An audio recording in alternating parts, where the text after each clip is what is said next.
आणि आता एक राजकीय अपडेट समोर येते। बातमी आहे रायगडमधून जुईली दळवी अर्ज मागे घेतलेला आहे। त्यांनी प्रकृती अस्वस्थतेमुळे जुईली दळवी हे अनुपस्थित असल्याचं पाहायला मिळालं। अतिशय महत्त्वाची अपडेट, राजकीय अपडेट ती म्हणजे विधान परिषद रायगडमधून जुईली दळवी यांनी अर्ज मागे घेतलेला आहे।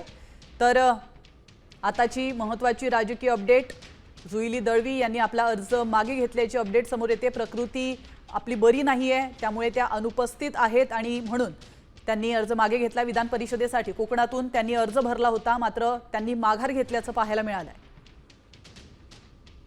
आपली तब्येत बरी नसल्याचं कारण त्यांनी दिलेलं आहे आणि त्यामुळे त्या अनुपस्थित राहिलेल्या आहेत आणि प्रकृती अस्वस्थतेमुळे जुईली दळवी यांनी आपला अर्ज मागे घेतल्याची महत्त्वाची अपडेट समोर येते। कोकणातून त्यांनी विधान परिषदेसाठी अर्ज भरला होता।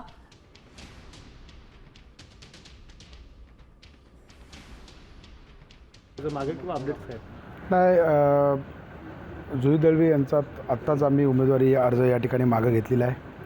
आपल्या सर्वांना कल्पना असेल की राज्याचे उपमुख्यमंत्री आदरणीय एकनाथजी शिंदेसाहेब यांच्या नेतृत्वाखाली जो काही निर्णय आणि जो काही पक्षाचा आदेश असतो त्या आदेशाचं तंतोतंत पालन करणारे आम्ही सर्व कार्यकर्ते आहोत। आमदार भरतशेठ गोगावले असतील, आमदार महेंद्रशेठ दळवी असतील, आमदार महेंद्रशेठ थोरवे असतील, ही सर्वच मंडळी की खऱ्या अर्थानं पक्ष नेतृत्वाने एकदा आदेश दिला त्या आदेशाचं पालन करणारे आम्ही सर्व कार्यकर्ते आहोत। आणि आदरणीय साहेबांचा फोन आला आणि दळवी साहेबांनाही देखील सांगितलं। दळवी साहेबांनी सकाळी जुई दळवी यांचे सूचक या दोघांनाही त्यांनी इथं रत्नागिरी जिल्हाधिकारी कार्यालयात पाठवून त्यांचा उमेदवारी